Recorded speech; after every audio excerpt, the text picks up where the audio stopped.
Começa agora. Me Tira do Perrengue. Seja muito bem-vindo, muito bem-vinda a mais um episódio do Me Tira do Perrengue.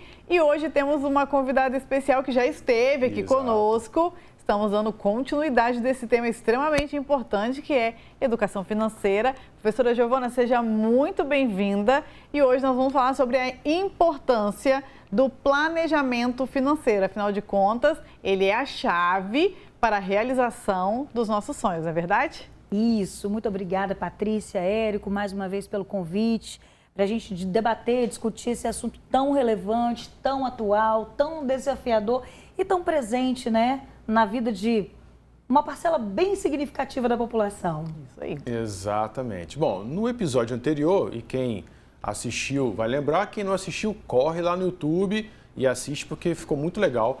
Nós falamos sobre a parte comportamental, né? Isso. Você até citou alguns vieses comportamentais. Vieses que são aquelas regras de bolso que o cérebro gosta de utilizar para não gastar tanta energia na tomada de decisão, né? E nós ficamos, então, nesse contexto, mas hoje nós vamos falar sobre planejamento. Então, dentro dessa questão comportamental, quais são os primeiros passos que a gente pode tomar para começar essa jornada do planejamento financeiro? Ótima pergunta, Érico. Os vieses comportamentais, eles nos levam, né, para determinadas direções e que falam muito sobre como a gente se comporta diante das diversas situações que a gente vivencia no dia a dia. O planejamento financeiro, que é o nosso assunto, o nosso principal ponto de debate hoje, é uma ferramenta. Então, assim, a primeira coisa que a gente precisa desmistificar é que, ao fazer um planejamento financeiro, eu vou resolver todos os meus problemas. Porque são duas ações absolutamente casadas. Então, eu preciso elaborar planejamento e também mudar hábitos de comportamento. Então, antes, inclusive, da gente conversar sobre planejamento, né, antes da gente iniciar a fala sobre a ferramenta, é importante que a gente entenda que o autoconhecimento, o desenho dos próprios padrões, a compreensão daquilo que me leva a tomar determinadas atitudes diante das oportunidades, das possibilidades, né? E quando a gente fala de planejamento financeiro, a gente vincula diretamente a consumo, né? A impulso de compra e tudo isso. Então, o primeiro passo, antes, inclusive, de iniciar o planejamento, é reconhecer os próprios padrões de comportamento e a dica de ouro que a gente dá nesse sentido é anotar. Caso você não tenha hábito de planejamento, não reconheça as ferramentas, que é um pouco do que a gente vai falar, é anotar, né? Mas eu não sei operacionalizar nenhum sistema. Não tem problema, pega a boa e velha folhinha, faz uma coluna de um lado e diz quanto eu ganhei, quanto eu gastei. E com isso a gente começa a entender aquele padrão de consumo que a gente adota no nosso dia a dia, que define o nosso ritmo. Aí, então, o segundo passo é elaborar a ferramenta planejamento, que sim, vai nos auxiliar a tomar decisões mais acertadas do ponto de vista financeiro. E para anotar é simples, né? Só você pegar seu aplicativo do banco, vai lá, né, imprime, já gera os extratos, que está tudo lá, entra no cartão de crédito, vê o que está lá dentro e faz a anotação, faz o seu diagnóstico, né? Isso. Tem 1 milhão de ferramentas e mecanismos hoje que nos auxiliam, né, que nos facilitam a ter esse tipo de empenho em relação à nossa própria vida financeira. Bacana. Eu costumo dizer que anotar os gastos é um ato de coragem. Porque, de fato, né, quando a gente sabe que as coisas não estão bem, mas não olha para aquilo, como diz, né, o que o coração não sente, o que os olhos não veem, o coração não sente, mas o bolso sente. Com certeza. Então, é importante ter essa coragem de anotar. E aí, já que a gente falou de comportamento no último programa, como que reconhecer os meus comportamentos ruins financeiros vão me ajudar a elaborar um planejamento financeiro eficaz que me ajude no dia a dia?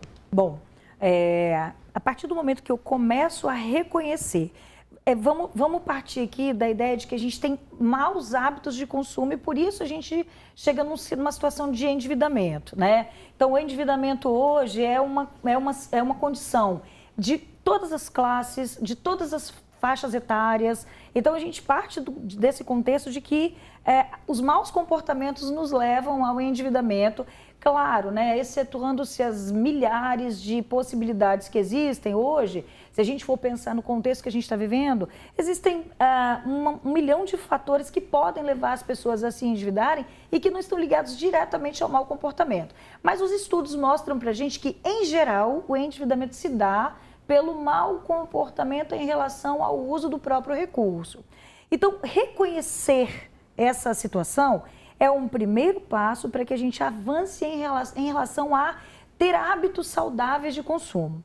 Só que a gente até falou isso, né, no nosso último bate-papo. Saber que eu preciso fazer não significa efetivamente colocar em prática aquilo que precisa ser feito.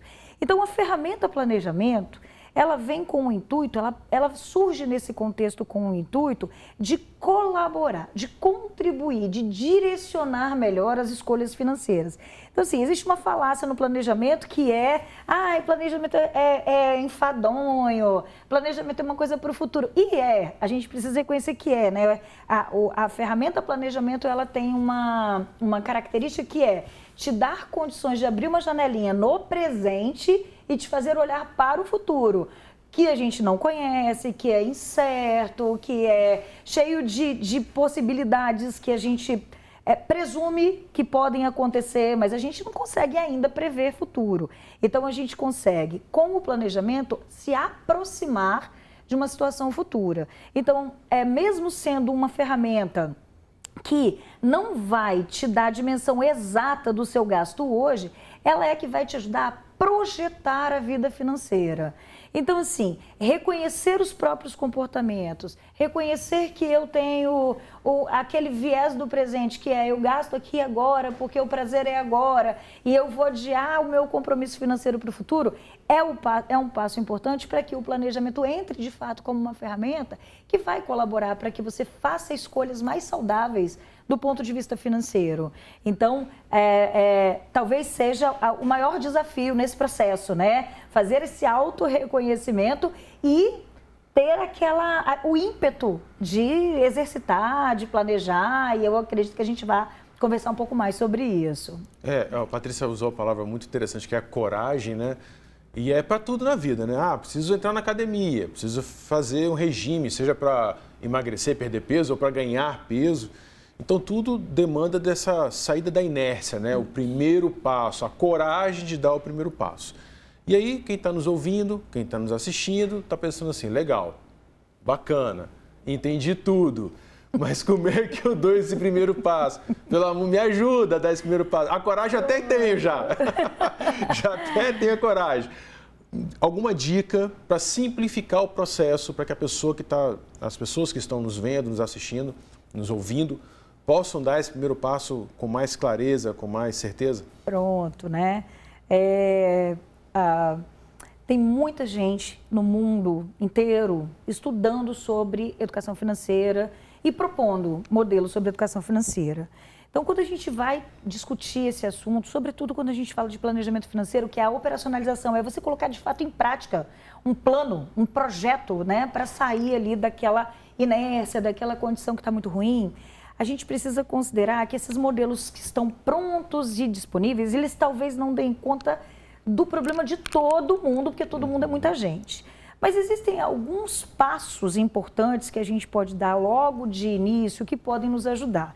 Um exemplo é o modelo que a gente chama de 50, 30, 20. Né? O que isso significa na prática? Que do montante de recurso que você tem disponível para para gerenciar a sua economia, né?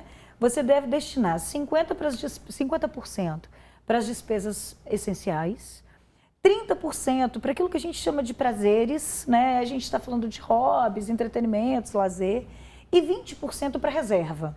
Agora, claro, né? Esse é um pontapé inicial. Anotei, mapeei, consegui identificar. Deixa eu ver se eu consigo equalizar agora, né? Dentro de um volume de recursos que eu tenho, esses percentuais. Mas é muito importante deixar claro e frisar que esse é um projeto individual. Então, cada pessoa que vá lançar mão desse passo inicial precisa adaptar a sua realidade financeira ao modelo. Né? Então, por vezes, eu não vou conseguir destinar 50% para as minhas despesas essenciais, preciso um pouco mais do que isso. Então, é perfeitamente possível ajustar, mas é legal desenvolver essa visão de que a gente pode equalizar supérfluos com despesas essenciais e com reserva. Né? Esse é um ponto importante, é um início importante do processo. Tem uma coisa que é importante a gente trazer para o nosso espectador também, que o maior desafio de manter a disciplina, porque às vezes as pessoas começam. Eu vejo muito isso, essa coisa do primeiro passo, de ter coragem, de começar, estar empolgado, envolve a família, reúne a família, começa. E aí o desafio é manter a disciplina, a consistência diante do cenário econômico, diante das emergências. Tem um meme que fala assim, né? Ai, pobre não tem um dia de paz, né? Juntei minha reserva, o gás acabou. Geladeira quebrou. Geladeira quebrou, queimou não sei o quê, a máquina parou. Então, assim, como manter essa persistência, né, essa disciplina no planejamento diante dos imprevistos e do cenário econômico atual? Patrícia, você sabe, tem uma frase que a gente adora lá na sala de aula, principalmente quando eu estou falando com os meus alunos, que é, olha, acredite na máxima da economia, que é possibilidades infinitas, recursos limitados, né? Então, sempre a gente vai ter que equalizar recursos, porque a gente tem um mundo de possibilidades para além, né, dessas situações que é o gás acabou, né, o carro quebrou e por aí vai. Então, manter disciplina é difícil, porque a gente tem uma espécie de imunidade à mudança, né? É como se a mudança exigisse de nós um esforço que a gente não está muito afim de fazer, né? Então, como é que a gente faz isso? Bom, o primeiro passo é equalizar as metas com os projetos de vida, que é o desafio do planejamento, né? Então, eu sempre dou a dica o seguinte, se você não tem hábito de planejar, nunca planejou na vida, não consegue dar esse pontapé inicial, começa com metas de curtíssimo prazo, né? Vamos fazer a meta da semana, depois a gente amplia para a quinzena, depois para o mês. E aí a gente amplia para metas de médio prazo, 6 meses, e depois para metas de mais longo prazo. Porque você começa a sentir o resultado daquilo que você pactuou.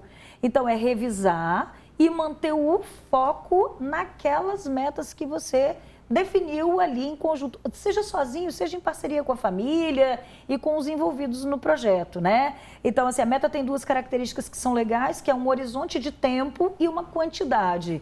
Então, se a gente consegue estabelecer metas que não sejam tão ousadas, porque aquilo que a gente não consegue atingir também desmotiva, né? Perfeito. Desmobiliza o nosso recurso, o nosso esforço. Então, se a gente consegue estabelecer metas que a gente consegue ir atingindo, isso de alguma forma faz com que a gente crie o hábito de revisar, monitorar e se manter fiel àquele projeto que foi estabelecido, né? É um esforço de fidelidade. É uma tomada de decisões diária, né? Então, simples não é, necessário sem dúvida. Não é fácil, mas funciona. É isso aí. Exatamente.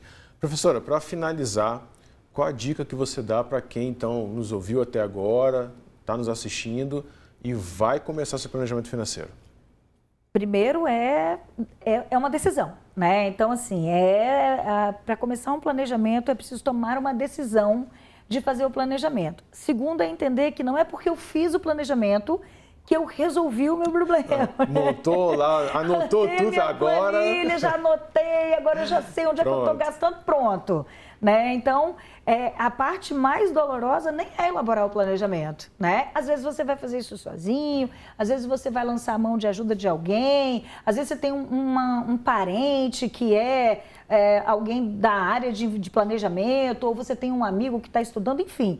Elaborar a ferramenta é você criar o compromisso com você mesmo em relação ao seu projeto de vida.